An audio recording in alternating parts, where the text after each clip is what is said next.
Karuku and Nappi were the names of two men who escaped tribal war in Brazil and entered Guyana some 100 years ago. They were among the first settlers who entered the forest, forever leaving their mark on the expansive savannas of the Rupununi in Region 9.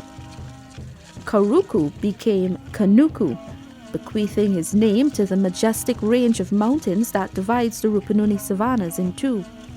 Nappi became Nappi. His name was given to the beautiful Makushi indigenous community sitting in the hills just outside the shadow of the Kanuku Mountains in central Rupununi. Nappi's beauty is evident upon entering the community through the 30-mile-long path off the Lethem roadway. The road is lined with trees that the village's approximately 1,000 residents use for medicine. The landscape is uniquely dotted with termite homes. These beautiful structures, some almost 10 meters high, take all shapes and sizes, and some even look like statues. Nappi is very quiet, and despite homes being scattered far from each other, villagers are close-knit and live in peace, making their traditional food of farine, cassava bread, or kasuri. Some still use bullock carts and wooden wheels and the warashi and believe in the kanaima. There is no shortage of attractions in Nappi. Up and down hills are lined with citrus, mango, and coconut trees. Nappi has great potential for tourism.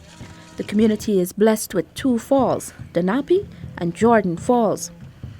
The Jordan Falls, which is more accessible but rarely visited, has an eco-lodge which accommodates a few tourists yearly. Persons can experience pristine nature, rich wildlife, a dizzying array of birds, and explore the bat cave, hiking trails, or take a dip in the stream. In the past, Nappi was known mainly to visitors as being the source of intricate balata craft. Balata is a rubber-like substance harvested from trees to make traditional sculptures. Today, Nappi's main economic activity is farming, with traditional hunting and fishing. Through its community development project, Nappi is establishing a $5 million cattle ranch. Tusha Walter Henrico said that the first phase of the project is completed and the second phase will commence soon. CDP is the 2016 grant, and we completed building the house, the crawl, and then we already got it second phase now. Now we are waiting for the dry season to buy the animals from Shulinab, Sun Creek, whatever village. So this is the ongoing project. It's not completed. Amen. After the animals, it will be completed. We want to go into they call it like pasok, right? That's the main thing we look at. People are looking at selling beef to Georgetown, to Lethem, to the other little villages, but our thinking was to sell pasok. Yeah. And you want to go in the ton of leather, and plus milk. You want to start selling. The community is also in the process of constructing a community benab from the $1 million they received as part of their 2016 presidential grant project from the Ministry of Indigenous Peoples Affairs. The community has proposed to purchase a motorcycle, printers, and computers for the village office. Another major project is the community's water catchment project, which is expected to be completed soon. The public-private partnership venture began earlier this year to bring relief to the communities during the dry season. The catchment area identified is a natural depression in the land in a section not utilized by the community for either farming or cattle rearing. It will hold approximately 3 cubic meters of water.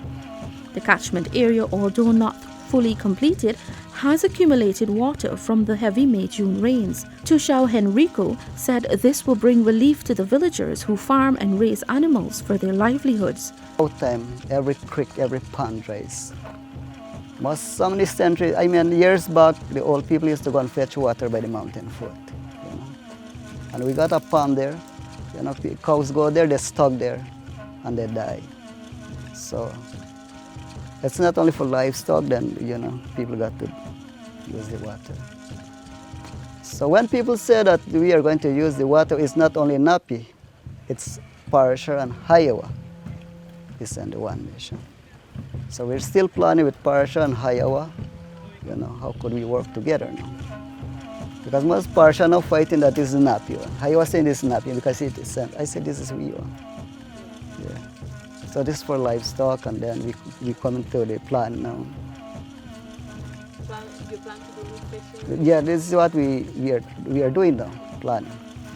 Nappi has a nursery and primary school and a hot meal kitchen, a health center, village office, a community center and a rest house, and churches. The community intends to develop its tourism product, and Tushao Henrico said that plans are also in train to establish a uniformed housing area equipped with a solar farm, internet hub, guest house, and other amenities. If we can plant coconut plants, when tourists come in, we have coconut for sale. We have some nice beach. We're talking about beach. We're looking at the school sports, swimming, canoe race, speedboat, jet boats. These are, future. This is the future. And then we're planning for putting houses. Well, after we talk with the minister, so minister give me some idea of it to plan some houses. 2,000 panel farms, internet office, this office, pig rest house. It's not today, talking about 20 something in the future. So this is the village planning now. We are planning about this. So many people, my people want to go to by the lakeside. Somebody want to put their house here, this, there.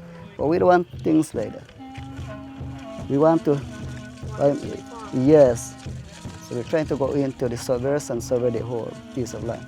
Well, we don't want no, like me and Ken going there. If you're going for fish farming, I'm going to do this fish farming. So we are looking at the people who are really doing business.